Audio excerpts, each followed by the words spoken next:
ለምቼ መጠጥ ባልጠጣ አባቴ ጻድቅ ነው ብዬ ሀና ፊት የለፈለፍኩትን እያሰብኩ በጸጸት ነው የምሞተው። አረ ዝራ በፈጠረ ቅዱስ አንተ ሄድ በቃ። እኔ መቆየት እፈልጋለሁ። ያማሃል እንዴ? ወደ ነው ትቼ የምሄደው?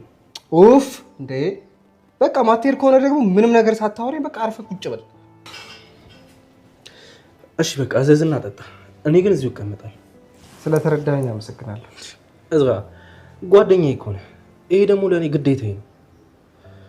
ይልቅ ለማንኛውም በቃ እኔ ውሃ ልጠጣ። ማነሽ? ለእኔ ደብል ጂ ለእሱ አምጪልኝ። ግማሹን አድርጊው።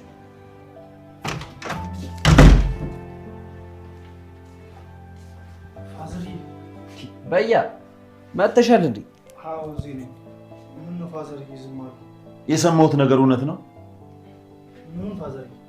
ከአንዬ ጋር ያደረጋችሁት ነዋ። ተምቹ የነገረኝ ነገር እውነት ነው እንዴ? አረ ውሸቱን ነው፣ ይቀዳዳ ነው።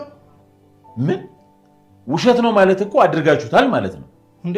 ምንም ፋዘርዬ፣ አንተ ፋራ ከሀና ጋር ደቅሳችሁ እያለ ያደረጋችሁትን ነገር ነው። አንተ ጅል ምንድን ነው የምታወራው? ፋዘርዬ እሱን አይስሙት፣ ውሸቱን ነው እያወራ ያለው። አንተ ተምቹ ምንም አላደረጉም አላልከኝም ነበር? ፋያው እኔ የሰማሁት እንደዛ ነበር። እና ታዲያ ምንድነው እየዋሸ ነው የሚለው? እኔ ምን አውቃለሁ? ይኸው ፊት ለፊት ወታለን የራሱን ቢጠይቁት። ለነገሩ እውነትህን ነው። ስማ አንተ ከሀና ጋር ምንድነው ያደረጋችሁት? አረ ምንም አላደረግንም፣ ምንም ነገር አላደረግንም። አትዋሽ አሲር። ኪድዬ ስሎት ምንም ነገር አላደረግንም። በቃ አቀፈኛለችኝ፣ አቀፈያት አደርኩ። አይገርምም ፋዩ? አሁን ይህንን አናቱን ለሁለት መክፈል አያስፈልግም ይላሉ። ለምን ብለህ ነው አናቱን የምትለው? ሀናን የመሰለች ትንጉ የሆነች ልጅ አቅፏ ነው። ምንም እኮ አላደረጋት። ሌላው ይቅር ፋየው፣ ሌላው ይቅር። ቢያንስ እንደው ከንፈሯን እንኳን አይስምም። ምንድን ነው የምትለው አንተ? እንዲህ ነበር ማላጋት እንዴ ፋየው? ምን እያሉ ነው? እሱ እኮ ነው ያልሳማት። እኔ ምን አደረግኩ? ሀና ባለጌ አይደለች። ባለጌ ነው እንዴ ከንፈር የሚሳሳሙ? እና ባለጌ ካልሆነ ማን ይሳሳማል? ስለዚህ ፋኑስም ባለጌ ናት ማለት ነው። ዛሬ ምን ፋኖሴን ነው ባለጌ የምትላት? እናሳ ባለፈው ከንፈሮትን ስትማጠጡ አላየሁም እንዴ ከሷ ጋር? እንዲህ ነኝና ኖላዊ። አንተ ልጅ ምንድነው የሚያስለፈልፍህ? እሱ ዝም ይበሉት ፋዘርዬ። አሁን ይቅርታ አድርጉልኝ።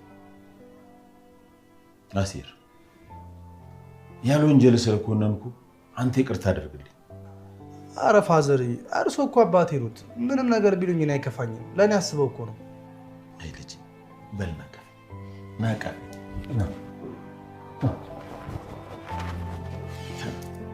ቁጭ በል ፋዘርዬ። አየው ምን አይነት እኔ ሚስጥር ብዬ የተውኩትን መጣው ትንበል ቀዳዳ።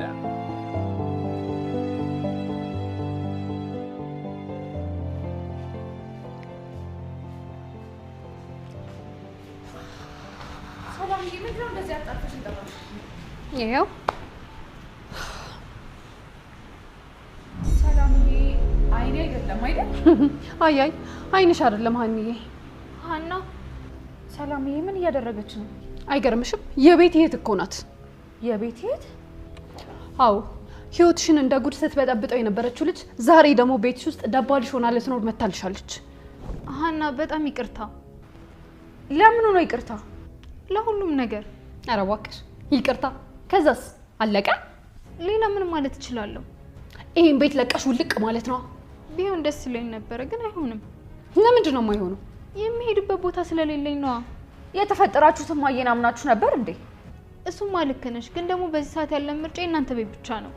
ወይዘሮ ሜላት የማንንም ችጋራም ሰብሳቢ ናት ያለው ማን ነው? ሰላም እያውቃለሁ፣ ብዙ ነገር ነው ያጠፋሁት፣ ግን ደግሞ በጣም ይቅርታ። አንቺ ልጅ በቃ ይቅርታ ትበይኝ። ታዲያ ምን ልበል?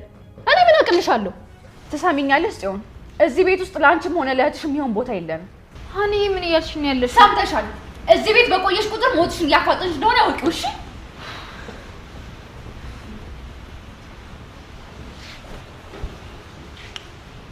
የተባልሽውን ነገር በደንብ ሰምተሻል አንቺ ድንጋይ? አዎ ሰምቻለሁ። ከሰማሽ ይሄንን ቤት ለቀሽ ውልቅ በይልኝ። እሺ አይኔ እንዳይሽ። ዞር በይ ሻውልርዛ እንዳንጠረጠር ስለምንጠነቀቅ ነው። ተመልከቱ ክቡራን፣ ይህ የምታዩት በሁለተኛ የዓለም ጦርነት ወቅት ድቅል በሆነና የእኛ ቤተሰብ በነበረ ባለሙያ የተጀመረና የተሰራ አውቶሞቢል ነበር። ከዚያ ጊዜ ጀምሮ ባለሙያው ኩባንያውን አቋቁሞ የምድር ላይ ተሽከርካሪዎችን ሲያመርት የኖረ፣ በሂደትም ምርቱን እያሻሻለ የቀጠለ፣ ታዋቂነትንና ተወዳጅነትን እንዲሁም ዓለም አቀፍ ዝናን ማትረፍ የቻለ የአውቶሞቢል አምራች ኩባንያ ነው።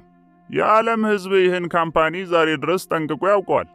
የሚያውቀው ግን በዚያች በደከመች ተሽከርካሪው ጀምሮ በየጊዜው ሞዴሉን እያሻሻለ በመጣ ተራ የአውቶሞቢል አምራች ኩባንያነቱ ብቻ ነው። ዛሬ ላይ የደረሰበትን ደረጃ ከእኛና ከክቡራን አባላቶቻችን ውጭ ማንም አያውቅም። የዓለም ሕዝብ አይቶት የማያውቀውና ቢያየውም ምንነቱን መለየትና መገመት የማይችለውን ምርት ማምረት ከጀመረና ወደ አስደናቂ የቴክኖሎጂ ሽግግር ውስጥ ገብቶ እነዚህን አይነት ተወንጫፊ የሰማይ ላይ ተዋጊ ተሽከርካሪዎችን መስራትና ማምረት ከቀጠለ ግን ብዙ ቆይቷል። በሚስጥር ይዘና ቆይተነው እንጂ ቮልስዋገንም ሆነ ሃዩንዳይ፣ ቢኤምደብሊውም ሆነ ሌሎች የምድር ላይ መጓጓዣ አምራች ኩባንያዎች በዚህ ዘመናዊ ምርታቸው ሳይወሰኑ በልዑላችን መልካም ፈቃድ በተገኘ የረቂቅ ጥበብ ልገሳ እነዚህን አስደናቂና አብረቅራቂ የህዋ ላይ ተሽከርካሪዎችን ወደ ማምረት ከመሸጋገር አልፈው በሰከንድ 66000 ኪሎ ሜትሮችን መጓዝ የሚችሉ የስፔስና የጠፈር ላይ መጓጓዣ መገልገያዎችን በማምረት ላይ የሚገኙ የዓለማችን ዋናዎቹ ኩባንያዎች ናቸው በማለት በሰፊው የግድግዳ ላይ ዘመናዊ ስክሪን ውስጥ እንደ መንኮራኩር የሚወነጨፉና አይነትና ቅርጻቸውን እንዲህ ነው ብሎ ለመግለጽ የሚቸግሩ እጅግ ፈጣንና ዘመናዊ ተወንጫፊ ተሽከርካሪዎችን በብርሃን ፍጥነት ጅው ጅው ውር ውር ሲሉ አሳዩአቸው። በዚህ አስገራሚ ትዕይንትም በሃያል አገራት መሪዎች በኩል የመገረም ገጽታ ሲነበብ፣ በባለ ሀብቱና በሌሎች ተሰብሳቢዎች በኩል ግን የደስታ ፈገግታ ነበርና የሚስተዋለው። ከፊሎቹ ተሰብሳቢዎች ለነዚህ ምርቶች እንግዳ ለመሆናቸውን ለመረዳት ተቻለ። ረዘም ላሉ ደቂቃዎች እነዚህን የቮልስዋገንና የሃዩንዳይ አርማ ያላቸው ተወንጫፊ አውቶሞቢሎች ሲያሳዩአቸውም አዳራሹ ፈጥኖ ባላቋረጠ የአድናቆት ጭብጨባ ደመቀ። ጭብጨባው ቶሎ እንደማያቋርጥ የተረዱት አሮጊቷ የእንግሊዝ ንግሥት በጭብጨባው መሃል ጣልቃ ገብተው ገለጻቸውን ቀጠሉ። የዓለም ሕዝብ በእነ ናሳ ይፋዊ ሥራ ይደነቃል። ከነሱ በላይ ብቃት ያላቸውን ካምፓኒዎች በቀድሞ ሥራቸው ብቻ እንዲታወቁና በዚያው ተወስነው እሱኑ በሞዴል እያሻሻሉ ሥራቸውን ቀጥለው ያሉ መስለው እንዲቆዩ አድርገን እንጂ ብዙዎች የዚህ ኅብረትና የልዑላችን ዓላማ ደጋፊና አስፈጻሚ ናቸውና ከፒራሚዳችን በተቀዳና ከፒራሚድ ቤተሰቦቻችን ጋር በተደረገ የልምድ ልውውጥ አማካኝነት የስፔስ ሳይንስና ቴክኖሎጂ ውስጥ የተካተቱ አስገራሚ ደረጃ ላይ የደረሱ የወደፊቱን መንፈሳዊ ጦርነት ለማገዝ የሚችሉ አስደናቂ ምርቶቻቸውን የዓለም ሕዝብ ባላወቀበት ሁኔታ ማምረት የቻሉ ናቸው። ይህ እንግዲህ አንድ ተራና የተለመደ አውቶሞቢል አምራች ኩባንያ እንደሆነ የሚታወቅ ድርጅት ሆኖ ነው እንዲህ ያስገረማችሁ። እነ ናሳ በሚስጥር የት ደረጃ እንደደረሱ ብናሳያችሁ ደግሞ ውስጣችሁን አብርታችሁ ካልሆነ በቀር ልትረዱት ስለማትችሉ እሱን እናቆየው። ለጊዜው ግን እነዚህን ኩባንያዎች ተዋወቋቸው አሉና በኩራት ሁለት እጆቻቸውን በግብዣ መልክ ወደ ስክሪኑ ዘርግተው እያሳዩ ፈገግ ብለው ቆመው ትዕይንቱን አብረው ሲከታተሉ ቆዩ። በእርግጥም ማንኛውም የዓለም ሕዝብ እነዚህን የህዋ ላይ ተሽከርካሪዎች ቢያይና በአንድ በቮልስዋገን ተሽከርካሪ አምራች ኩባንያ የተፈበረኩ ናቸው ተብሎ ቢነገረው ፍጹም ዘመናዊና ረቂቅ ከመሆናቸው የተነሳ ነገሩን ሊያምን አይችልም። በተለያየ ቅርጽና መጠን ተሰርተው ውር ውር የሚሉና በፍጥነት እየተገለባበጡ ወዲያና ወዲህ የሚወነጨፉ አብረቅራቂ ተሽከርካሪዎችን ሲያዩ ከቆዩ በኋላም ሁሉም በአንድነት ተነስተው ሞቅ ያለ የጋራ ጭብጨባቸውን አሰሙ። ተቀመጡ ክቡራን ተቀመጡ ሲሉ ቀጠሉ። ተሰብሳቢዎቹ ግርም ድንቅ እንዳላቸው አይናቸውን እርግብ ሳያደርጉ ሰፊው ስክሪን ላይ እንደተከሉ በየወንበሮቻቸው ተቀመጡ። አዎን፣ በምድር ላይ በሚጓዙ በዘመናዊ ተሽከርካሪ አምራች ድርጅትነታቸው ብቻ ታውቀው ሌላ ምርት ውስጥ ያልገቡ አስመስለን ያቆየናቸውን እነዚህን ኩባንያዎች ነው ወደዚያች ሞኝ አገር ቅርንጫፍ መስሪያ ቤታቸውን በመገጣጠም ሽፋን ቀድመው እንዲከፍቱ የምንልከው። ሁሉም ዓለም አቀፍ ታዋቂነትን ባገኙ የንግድ ምልክቶቻቸውና ስያሜዎቻቸው ተጠቅመው ወደዚያች አገር በተራ ሽፋን ተግባራቸው ለመሰማራት የተዘጋጁ ድርጅቶች፣ ፋብሪካዎች፣ ካምፓኒዎች፣ ኩባንያዎችና ተቋማት የደረሱበት ምስጢራዊ ደረጃ አሁን ባሳየኋችሁና ቀጥዬ በማሳያችሁ ምሳሌ መሰረት የሚገለጹ ናቸው። የቆሙትም ለአንድ ዓላማ ነውና በየዘርፉ ተሰማርተው የሚጠበቅባቸውን ሥራ ከእናንተ ከሀያል አገራት መሪዎች ጋር በጋራ ሆነው ይሠራሉ። ሥራቸውና ሥራችሁም ሕጋዊ ነው። የዓለም ማኅበረሰብ ከብረት፣ ከመዳብ፣ ከነሐስ፣ ከብር፣ ከወርቅ ውጭ ምን ያውቃል? እርግጥ ሲባል ይሰማል። አልማዝ፣ ዳይመንድ፣ ፕላቲኒየም፣ ሜርኩሪ ሲባል ይሰማል። ውድ ማዕድናት እንደሆኑም ሊያውቅ ይችላል። ለምን ጥቅም እንደሚውሉ ግን አያውቅም። እርግጥ ያውቃል። ዕውቀቱ ግን ለጌጣጌጥነት ወይም ለመሳሪያ መስሪያነት አሊያም ለመስታወት መቁረጫነት የሚል ነው የሚሆነው። ጭንቅላት ለምን ያገለግላል ሲባል ለቆም ማስቀመጫ አይነት ዕውቀት። ስሜት ወዳልሰጡህ ጨርቃ አምራች ኩባንያዎች ልለፍና ነገሩ ስሜት እንዲሰጥህና እንዲሰጣችሁ ላድርግ። ቶሚ ሂልፊገር፣ ፊላ፣ ናይክ፣ አዲዳስ፣ ፑማ፣ ሪቡክ እነዚህ 6 ካምፓኒዎች የት ደረጃ ላይ እንደደረሱ ላሳያችሁና ጅንስና ሙታንታ የሚያመርቱ መስለው ለምን ወደ ኢትዮጵያ ለመሄድ እንደተዘጋጁ ላስረዳችሁ በማለት ስክሪኑን ከርቀት ሆነው እንደ መጽሐፍ ገጽ ገለጥ አደረጉና ወደ ተከታዩ በተንቀሳቃሽ ምስል ወደ ታገዘ ማብራሪያቸው አለፉ። ይህ የምታዩት አልባሳት ማርኩ የቶሚ ሂልፊገር ነው። ቶሚ ሂልፊገር ምቹና ዘመናዊ የሆኑ ልብስና ጫማዎችን እንደሚያመርት ነው የምታውቁት። ይህ ቪዲዮ ከጥቂት ጊዜ በፊት የት ደረጃ እንደደረሱ ለእኛ ሪፖርት ሲያቀርቡ የተቀረጸ ነው። እናም ይህን ወጣት ተመልከቱት አሉና ከዘመናዊው ሰፊ የግድግዳ ላይ ስክሪን ገለል ብለው ዳር ላይ በመቆም ትዕይንቱን አብረው መከታተል ጀመሩ።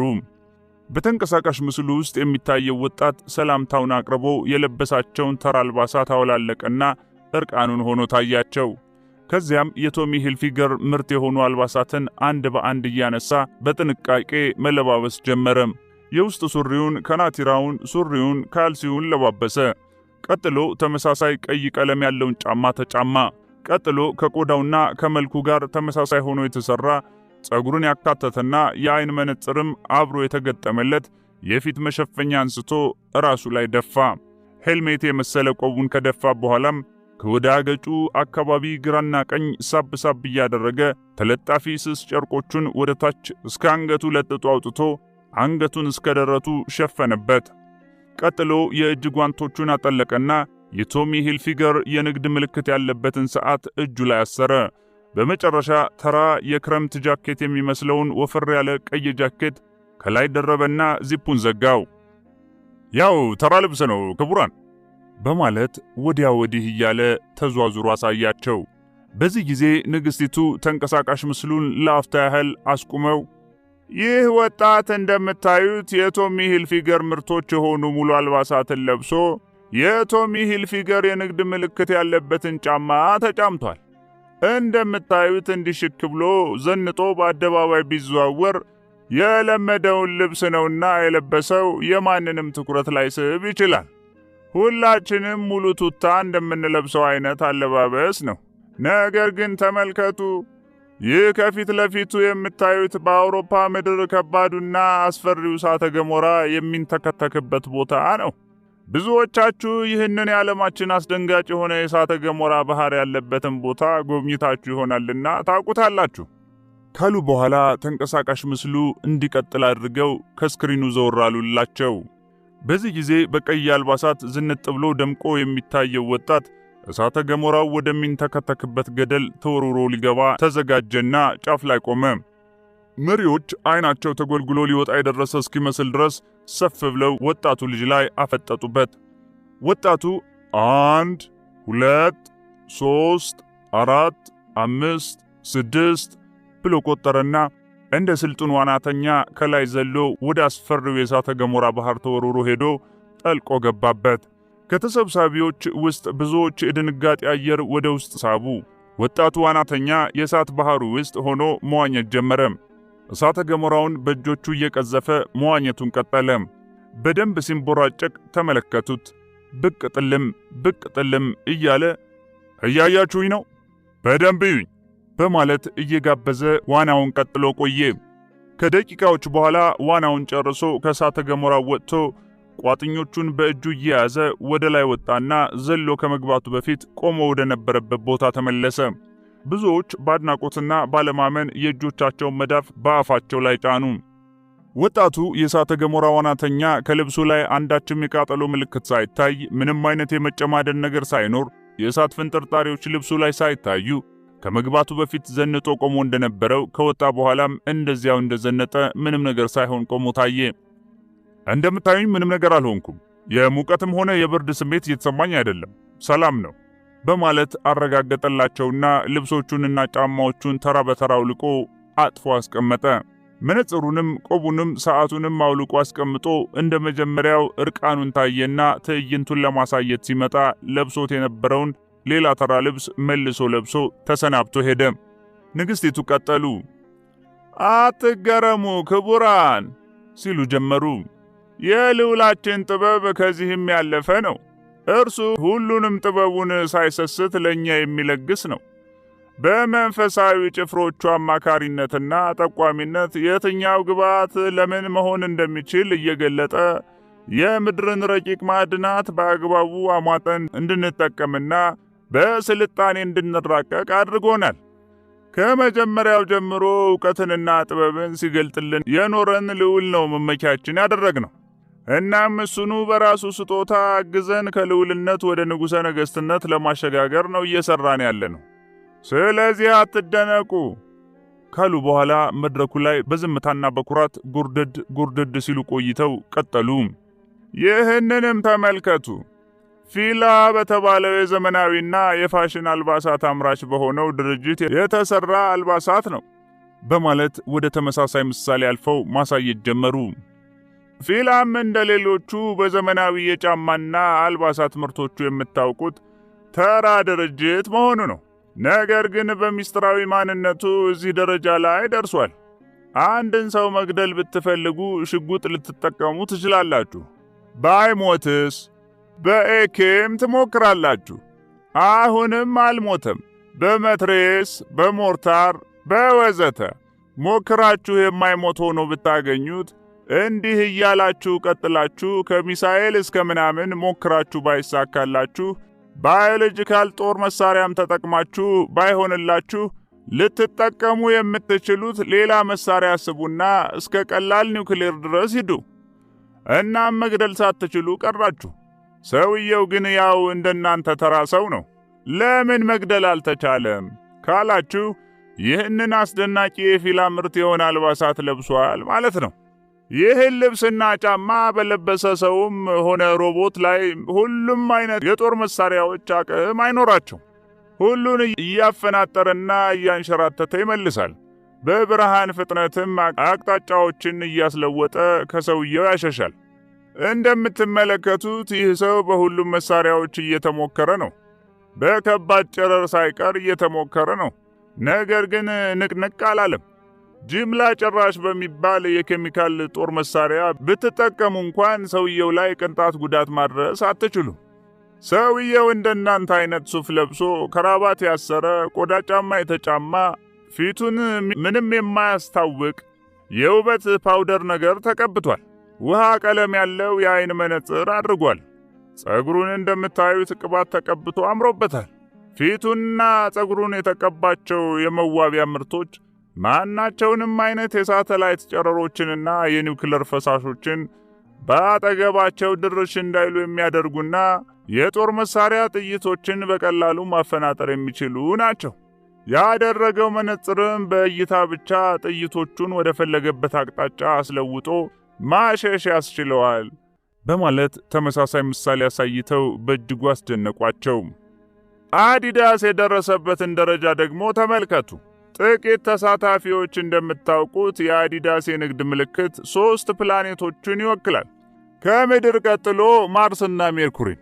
ከተለያዩ ፕላኔቶች የሚሰነዘሩ ጥቃቶችን እነዚህን የአዲዳስ ሚስጥራዊና የዓለም ሕዝብ በይፋ የማያውቃቸውን ረቂቅ አልባሳት የለበሰ ማንኛውም አካል በቀላሉ መከላከል ይችላል። ይህ ብቻ አይደለም። የሰው ልጅ ሊኖርባቸው የማይችል የተባሉ ከፍተኛ የሙቀት መጠን ያለባቸው ቦታዎች ቢኖሩ ደግሞም አሉ። የዚህን ድርጅት ሚስጥራዊ አልባሳት የለበሱ ሰዎች ግን በእነዚያ ቦታዎች ሳይቀር መኖር ይችላሉ። ለሰው ልጅ የሚያስፈልገው አየር በሌለባቸው ቦታዎችም ይህንን አይነት አለባበስ ለብሶ ለረጅም ዓመታት መኖር ይቻላል። እስከ 10,000 ዲግሪ ሴንቲግሬድ የሙቀት መጠን ድረስ። ቅዝቃዜንም እንደዚያው። የአዲዳስ አልባሳትና ጫማዎች በናኖ ቴክኖሎጂ ሳይንሳዊና ጥበባዊ ውህድ አማካኝነት በውስጣቸው በርካታ ረቂቅ ንጥረ ነገሮችን እንዲይዙ አድርጎ መስራት ስለተቻለ አልባሳቱን በለበሰው አካል ዙሪያ ምንም አይነት የኦክስጅን አየር ባይኖር እንኳን ለረጅም ዓመታት እየተነፈሱ መኖር የሚቻልበትን ሁኔታ መፍጠር ተችሏል። ምክንያቱም አልባሳቱና ጫማዎቹ ለመኖር የሚያስችሉ ሁሉም ነገሮች እንዲሞሉበትና በራሳቸው ጊዜ ቀጥታ ከሰውነት የውስጥ ክፍሎቻችን ጋር ግንኙነት መፍጠር እንዲችሉ ተደርገው ስለተሰሩ ነው። በአንድ ባትሪ ውስጥ የኤሌክትሪክ ኃይልን ሴቭ አድርጎ ይዞ መጠቀም እንደሚቻለው ሁሉ አዲዳስም በአልባሳቱ ውስጥ ባካተታቸው ንጥረ ነገሮች አማካኝነት ያለምንም ስጋትና ጉድለት የሰው ልጅ ሊኖርባቸው አይችሉም በተባሉ ቦታዎችና ፕላኔቶች ለረጅም ዓመታት መኖር የሚያስችሉን ነገሮች አጣምረው መያዝ የቻሉ አልባሳትን ማምረት የቻለ ድርጅት ነው። ይህንን የምታዩትን ተራ ልብስ የመሰለ አልባሳት ማንኛውም ሰው እንደ ማንኛውም ተራ አልባሳት ለብሶ የተለየ ምስጢር ያለው ልብስ መልበሱ ሳይታወቅበት መንቀሳቀስ ይችላል። ይህን ለብሶ ጨለማ ውስጥ ቢገባ ራሱ ብርሃን የሚሰራና ማጥፋት ሲፈልግ የላይኛውን ዚፕ በመክፈት ብቻ ማጥፋት የሚችልበትን ሁኔታ ያሟላ ሆኖ የተሰራ ነው።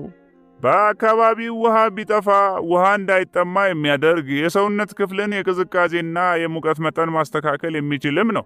የአዲዳስን ረቂቅና ምስጢራዊ አልባሳት የለበሰና ጫማውንም የተጫማ ሰውም ሆነ ሮቦት ወይም ሌላ አካል በፈለገበት ፕላኔት መኖርና እንደ ልቡ መንቀሳቀስ ምንም አይነት ጥቃት ሳይደርስበት ያሻውን ተግባር መፈጸም ይችላል። ይህንን ይዘን ነው የምንኩራራው ክቡራን። እነዚህ ምርቶች ብቻ አይደሉም። ሁሉም ምርቶቻችን እጅግ ዘምነው የሰው ልጅ ሊገምታቸው ከሚችለው በላይ ላቅ ረቀቅ ያለ ደረጃ ላይ የደረሱ ናቸው።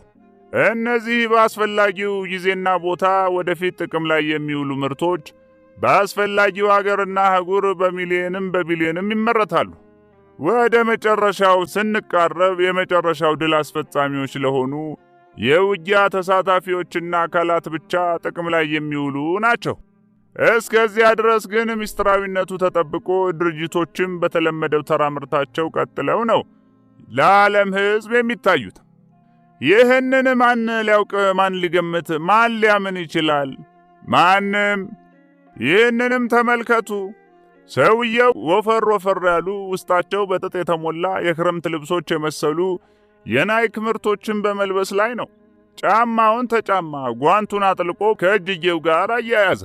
መነጽር፣ የራስ ቆብና የፊት ገጽታ መሸፈኛ ጨርቅ፣ ወፍራም ጃኬት ደረበ። ሁሉንም ዚፖች ዘጋ። ጫማውን አሰረ፣ ተዘጋጀ። ያው እንደምታዩት በሰፊ አውራ ጎዳና ላይ ቀጥ ብሎ ቆሟል። ይህ የምታዩት ከፊት ለፊቱ የሚመጣው ብረት ለበስ ታንክ ብቻውን 10,000 ቶን ክብደት ያለው ነው አሉና ትዕይንቱን አብረው መከታተል ጀመሩ። ግዙፉ ብረት ለበስ ታንክ በብረት ለበስ አንድ ወጥ ክርክር ጎማዎቹ የአስፋልት መንገዱን እያፈራረሰ እየቆራረሰና እየፈረካከሰ ሰውየው ወደ ቆመበት ቦታ በፍጥነት መምጣት ጀመረ። ሰውየው ምንም ሳይደናገጥ እጆቹን አጣምሮ ቀጥ ብሎ ቆሞ ጠበቀው። ብረት ለበሱ ታንክ የቆመውን ሰው ፊት ለፊት ገጭቶ ጣለውና በላዩ ላይ በብረት ጎማው እየረገጠው አለፈ። ወደ ኋላ ተመልሶም ሰውየው ወድቆ በተጋደመበት እንዳለ በድጋሚ በብረት ጎማዎቹ በላዩ ላይ ሄደበት። ወደፊት ወደ ኋላ እያለ ደጋግሞ ጨፈላለቀው። ሰውየው ግን ያለ አንዲት ጭረት ብድግ ብሎ ተነሳ። ተነስቶም በልብስም ሆነ በሰውነቱ ላይ ምንም አይነት ጉዳት እንዳልደረሰበት እየተዘዋወረ አሳያቸው። ቅንጣት ጭረት እንዳላገኘውና ምንም አይነት ህመም እንዳልተሰማው ተዘዋውሮ እያሳየ ምንም አልሆንኩም ክቡራን፣ አንዳች የደረሰብኝ ጉዳት የለም በማለት በአንደበቱ አረጋገጠላቸው። በመጨረሻ ልብሶቹን አውልቆ አጣጥፎና አስቀምጦ የቀድሞ ልብሱን ለብሶ ከአንገቱ ጎንበስ ብሎ ሰላምታ በማቅረብ ትዕይንቱን መጨረሱን ገልጾ ተሰናበተ። ንግሥቲቱም ዲስኩራቸውን ቀጠሉ። ይህ አሁን ያያችሁት ግፊትን መከላከል የማይችለው የአልባሳት አይነት ነው። ግፊትን መከላከል የሚችለውን አልባሳት ለብሶ ቢሆን ደግሞ ታንኩ ይወድቃል እንጂ ሰውየውን ገጭቶ መጣል አይችልም። በፈለገው አይነት ፍጥነት መጥቶ ቢገጨው ሰውየው ሳይወድቅ ቀጥ ብሎ እንደቆመ መቅረት ይችላል። ይህም ቴክኖሎጂ አለን ክቡራን። ነገሮች ምን እንደሚመስሉና እያንዳንዱን ተራ የመሰለ ድርጅት፣ ካምፓኒ፣ ኩባንያና ተቋማት ምን ደረጃ እንደደረሰ ለማስረዳት ያህል ነውና እነዚህን ካየን ይበቃል። እያንዳንዱ ዓለም አቀፍ ታዋቂነትን ያገኘ የንግድ ምልክት ያለው ዝነኛ ድርጅት ሁሉ ሄዶ ወደ አንድ ባህር የሚገባና አስፈጻሚ ሆኖ የሚገኝ ነውና ከከንፈር ቀለም እስከ ፊት ፓውደር፣ ከአልባሳት እስከ ተሽከርካሪ፣ ከአውሮፕላን እስከ መርከብ በተመሳሳይ ሽግግር ውስጥ ከገባ ብዙ ቆየ ክቡራን። ይህን ሁሉ አስደናቂ ዝግጅት ያደረግን የልዑላችን ታማኝ አስፈጻሚዎች ነን። ማንም ደግሞ ሊያቆመን አይችልም። በሁሉም ዘርፎች በዚህ አይነት ሁኔታ ላይ እንደምንገኝ ሳበስራችሁ በጣም ደስ እያለኝ ነው። ስለዚህ ጨርቃ ጨርቅ ሲባል ጨርቃ ጨርቅን ብቻ አታስቡ። ቢራ ፋብሪካ ሲባል ቢራ ፋብሪካን ብቻ አታስቡ። ብስኩት ፋብሪካ ሲባል ብስኩትን ብቻ አታስቡ። መድኃኒት ፋብሪካ ሲባል ፈዋሽ መድኃኒትን ብቻ አታስቡ። አውቶሞቢል ሲባል አውቶሞቢልን ብቻ አታስቡ። የምግብ ድርጅት ሲባል የምግብ ድርጅትን ብቻ አታስቡ። ጫማ ሲባል ጫማን ብቻ አታስቡ። ነገሮችን ሁሉ እጅግ አራቀን፣ ነገር ግን ከዓለም ሕዝብ ሰውረን ለልዑላችን ቤተሰቦችና ለህብረቱ አባሎች ብቻ በሚስጥር ይፋ እያደረግን የምንቀጥልበት ሁኔታ ነውና ያለው። ገና ብዙ ያላያችኋቸው ጥቃቅንና ተራ የመሰሉ ነገሮችና ዘርፎች እጅግ ተራቀው ለልዑላችን ድል አድራጊነት የየራሳቸውን አስተዋጽኦ ሊያበረክቱ ተዘጋጅተው እንደሚገኙ ማወቅ አለባችሁ። አዎን፣ ሁሉም የንግድ ምልክቶች በባለቤቶቹ መጠሪያ ስም የተሰየሙ ይምሰሉ እንጂ በልዑላችን አርማና የቁጥር ቀመር የተዋቀሩና የተመሰጠሩ ናቸው። ሄደውም በስተመጨረሻ ለአንድ ለልዑላችን ዓላማ የሚውሉ ናቸው። በዚህ ምክንያትም የምድራችንን ጥሬ ዕቃና ማዕድናት ያለ ገደብ እንዲጠቀሙ ተፈቅዶላቸው ራሳቸውን እያሻሻሉ በልዑላችን መንፈሳዊ ጭፍሮች ምክርና ጥቆማ እንዲሁም በቴክኖሎጂ እየታገዙ እዚህ ደረጃ መድረስ ችለዋል። ስለዚህ እነዚህን አስደናቂ ሚስጥሮች ለእናንተ ይፋ ያደረግነው በቅርቡ ስለሆነ ብቻ ያችን አገር በሚመለከትም ሆነ ሌላውን ዓለም በሚመለከት ጉዳይ በእኛ በኩል ሥራው የተጀመረው በቅርቡ እየመሰላችሁ አትደናገሩ። ሥራውን ከጀመርን ብዙ ዘመናችን ነው። ቀደም ሲል በስፋት እንደተገለጸላችሁ ልዑላችን ዕውቀት ገላጭን ፍሬ አብልቶ የሰው ልጅን ካለማወቅ ወደ ማወቅ ያመጣው ያኔ ፍጥረት ሲጀመር ነበር። መልካምና ክፉን የሚያስለየውን ፍሬ እንካችሁ ብሎ ካበላ በኋላ ዓይናቸውን ገልጦ ራሳቸውን አሳውቆ የዕውቀት ባለቤት አድርጎ በዚያው ሥራውን ጨርሶ አልሄደም። ከዚያች ዕለት ጀምሮ ከሰው ልጆች ጎን እንደቆመ ነው። ከሰው ልጆች ጎን ቆሞም ሰዎችን ማሳወቅ፣ ማስተማርና ማሰልጠኑን ቀጥሏል። እኛ ድቅሎችም በተመሳሳይ ሁኔታ ከዚያች ዕለት ጀምሮ በእርሱ ስር ሆነን ሥራችንን በአግባቡ ስናከናውን የመጣን። አዎን፣ ልዑላችን በመጠነኛ እንቅስቃሴ ብቻ ተወስኖ ድምፁን አጥፍቶ የቆየው በምክንያት ነው። በዘመን ቀመሩ መሠረት በርካታ ሺህ ዓመታትን በዝምታ አሳልፎ የቆየ ይምሰል እንጂ ዋናው መስሪያ ዘመኑ ሲደርስና ዋና ሥራውን ሲጀምር ማንም ኃይል አያቆመውም። እስካሁንም ማንም አላቆመውም። እስከ ዛሬ ባለው ዘመን የመላው ዓለም ሕዝብ ያለማንም አስገዳጅነት ያሻውን አምላክ ሲያመልክ ቆይቷል። አንዳች ክልከላ አልነበረም። በእነዚያ የልዑላችን የዝምታ ዘመናት ብዙዎች የዓለማችን ሕዝቦች የበላይ አካሉን ሕልውና ተቀብለው ሲቆዩም አንዳች እዚህ ግባ የሚባል ጥቅም አላገኙም። ይህንን ሰዎች ራሳቸው ያረጋግጣሉ። ልዑላችን መስራት ሲጀምርና የመጨረሻው ምዕራፍ ተገልጦ ወደ ተግባር ሲተረጎም ግን ተጨባጭ ለውጦች በዓለማችን መታየት ጀመሩ። የዓለም ሕዝብን በደስታ ላይ ደስታ እየተደራረበበት ይኸው እዚህ ወርቃማ ዘመን ላይ መድረስ ቻለ።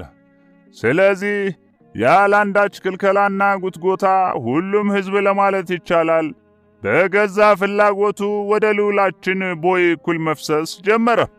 ያ ሁሉ የዓለም የፖለቲካ ርዕዮት የዚህ በአንድ የመፍሰሻ ቦይ ቁፋሮ ነበር። አዎን፣ በኒውዮርክ በፓሪስና በለንደን እንዲሁም በሌሎች ከተሞች በምሽት ጉዞ ላይ ሆናችሁ በአውሮፕላን መስኮቶች አዘቅዝቃችሁ ታያላችሁ።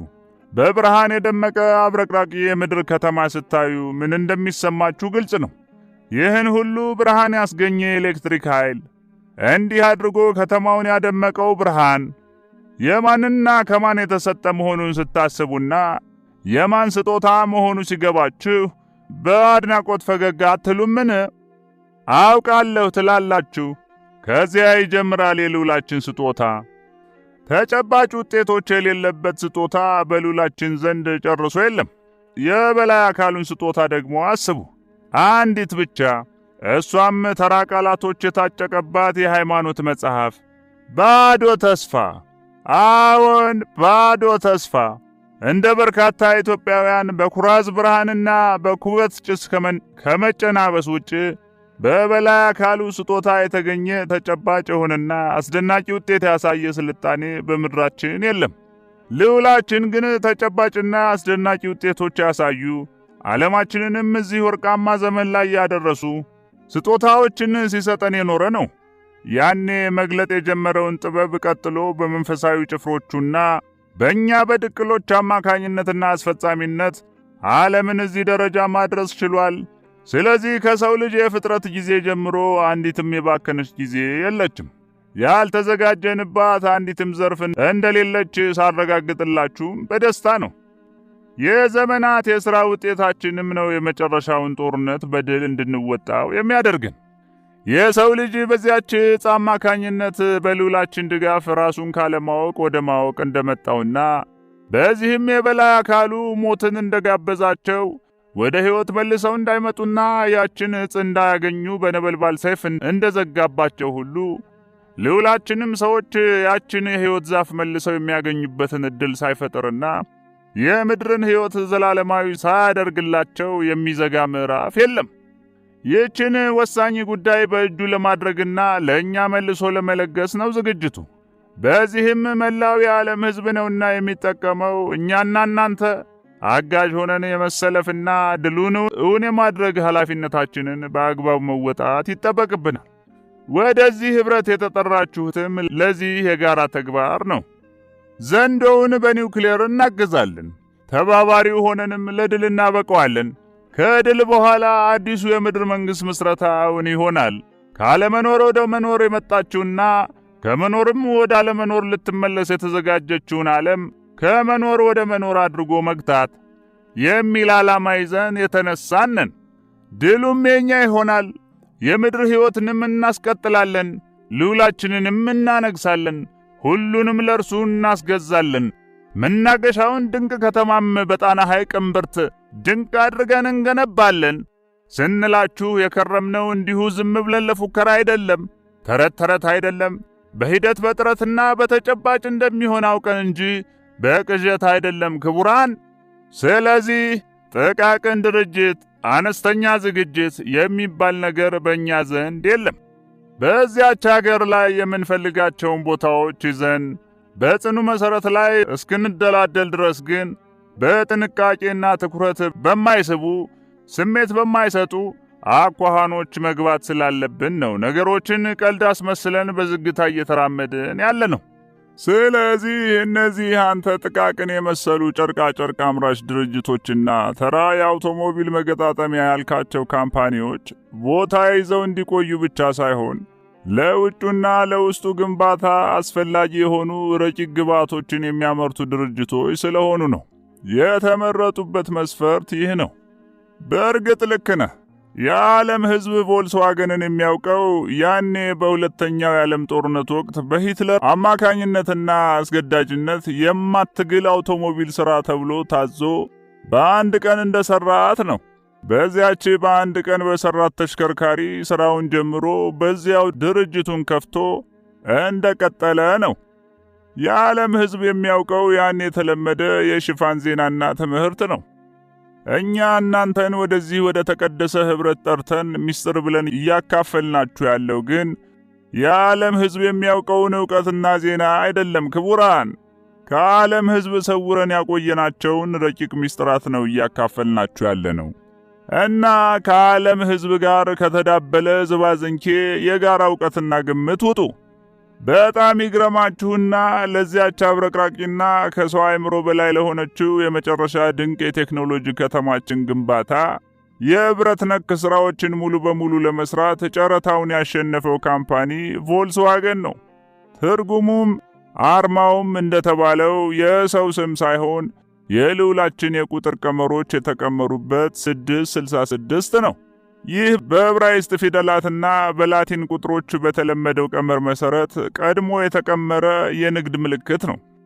ያኔውኑ የቀመርነው ቀመር ነው። አሊፍ፣ ቤት፣ ጊሜል፣ ዳሌት፣ ሃ፣ ቫቭ፣ ዛይን እያለ የሚቀጥል ፊደል ነው በዕብራይስጡ ያለው። ቫቭ ስድስተኛው ፊደል ነው። ቮልስዋገን ደግሞ በ3 ቫቮች ማለትም በ3 6 ቁጥሮች የሚወከል አርማ ነው ያለው። 3V ማለት ደግሞ 666 ማለት ነው። ሌሎችም ከዚህ በፊት በጳጳሳችሁ አማካኝነት በስፋት እንደተዘረዘረላችሁ በተመሳሳይ የተቀመሩ ናቸው። ሁሉንም ታዋቂ ድርጅቶችና ካምፓኒዎች ደግሞ አምጠን ወልደን እንደ ልጅ ጡጦ እያጠባን ያሳደግናቸው እኛ ነን። አሳድገን አስተምረን አስመርቀን ለዚህ ወግ ማዕረግ አድርሰናቸዋል። እነዚህን እንደ ምሳሌ ዛሬ ያሳየናችሁን ድርጅቶች ዛሬ ላይ እዚህ ደረጃ ካደረስናቸው ነገ ከነገ ወዲያ ደግሞ የት ደረጃ አድርሰን እንደምንጠቀምባቸው ከወዲሁ መገመት ትችላላችሁ። አልባሳት ብቻ አይደለም ክቡራን። ከመስታወት እስከ ቀለም፣ ከብረታ ብረት እስከ ጣውላ፣ ከስፖንጅ እስከ ፕላስቲክ፣ ከወዘተ እስከ ወዘተ ሁሉም ተራቀዋል። ቮልስዋገን ነሐስና ብር፣ ወርቅና አልማዝ፣ ዳይመንድና ፕላቲኒየም እያቀለጠ ሜርኩሪና ዩራኒየም አብላልቶ እያዋሃደ ያችን ድንቅ ከተማ ለመገንባት የሚያስፈልጉ ግብዓቶችን ያመርታል፣ ያቀርባል። ለግንባታ የሚውሉ ቁሳቁሶቹን በብርሃን ፍጥነት ከቦታ ቦታ፣ ከህንፃ ህንፃ፣ ከክፍል ክፍል እያጓጓዘ ስራውን ያፋጥናል። እነ ናይክና እነ ፑማ እነ ፊላ ከወለል ንጣፍ እስከ ኮርኒስ፣ ከመስታወት እስከ መጋረጃ፣ ከመብራት እስከ ወዘተ ተዘርዝረው የማያልቁ በርካታ ረቂቅ ምርቶቻቸውን እያመረቱ በማቅረብ የቴክኖሎጂ ከተማዋ የግንባታ አካል ሆነው የሚሳተፉ ናቸው። እነ አፕል ካምፓኒ፣ እነ ማይክሮሶፍት፣ እነ ኖኪያ፣ እነ ዴል የውስጥ ይዘቱን እያራቀቁ የሚያስቡ ገንቢዎቻችን ናቸው። የሮቦት አምራች ካምፓኒዎች በሰው ኃይል፣ የመዋቢያ ቁሳቁስ አምራች ድርጅቶች በቀለም፣ የሳተላይት ጨረራ መንጭ ኩባንያዎች በአጥር፣ የህዋ ሳይንስ ጠበብቶች በቴክኒክ፣ ድቅል ባለሙያዎች በታክቲክ እየተባለ በጋራ ርብርብ የሚገነባ አስደናቂ የቴክኖሎጂ ከተማ ነው። የሁሉም አሻራ የሚያርፍበት፣ ሁሉም ታዋቂ ድርጅት የሚሳተፍበት ድንቅ የመከላከያና የማጥቂያ እንዲሁም ዘላለማዊ ዙፋንና ዋና የማዘዣ ጣቢያ ነው። ለእነዚህ ተግባራት ሲባልም የተለመደውን የግንባታ ሥርዓት በጠበቀ መልኩ እያንዳንዱ ድርጅት በትሪሊየን የሚቆጠር ዶላር ጨረታውን እያሸነፈ የሚሳተፍ ነው የሚሆነው። አዎን፣ በዚያች ሀገር ላይ ለሚገነባው የቴክኖሎጂ ከተማ ሁሉም እንደ ቀልድ ወደዚያች ሀገር ይሄዳሉ፣ ይገባሉ፣ የየድርሻቸውን ይወጣሉ። በእነዚህ ካምፓኒዎች የሚሰሩ የቤት ውስጥ ዕቃዎች ምን ሊሆኑ እንደሚችሉ ገምቱ። ግዙፍና ረቂቅ የዓለማችን የመጨረሻው የቴክኖሎጂ ከተማ ግንባታ ነው ክቡራን። ይሄ ዛሬ ያያችሁት ማክሮ 6 እስከ መጨረሻው በዚህ በብራሰልስ ሰፊ ቤቱ ተቀምጦ የሚቀጥል አይደለም። በስተ መጨረሻ ግንባታው ሲጠናቀቅ ወደዚያ ሄዶ የሚገባ ነው። እዚያ ሆኖ ነው ዓለምን ከነሁለንተናዋ የሚቆጣጠረው። ይህ የቴክኖሎጂ ከተማ በኢትዮጵያውያን አናጺዎችና በቻይና ግንበኞች የሚገነባ አይደለም። ፍጹም ረቂቅና ልዩ ጥበብን የሚፈልግ ነው። እጅግ በረቀቀ የሳተላይትና የቴክኖሎጂ ጥበብ የሚሰራ አስደናቂ የቴክኖሎጂ ከተማ ነውና የሚገነባው።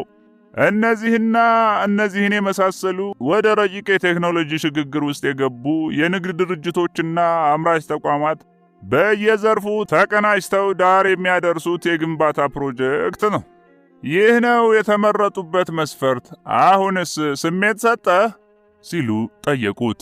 አሁን ንግሥት ሆይ በሚገባ። ክብር ለልዑላችን። አሜን የሚል ሞቅ ያለ የጋራ ድምፅ፣ ቀጥሎ ሞቅ ያለ የጋራ ጭብጨባ።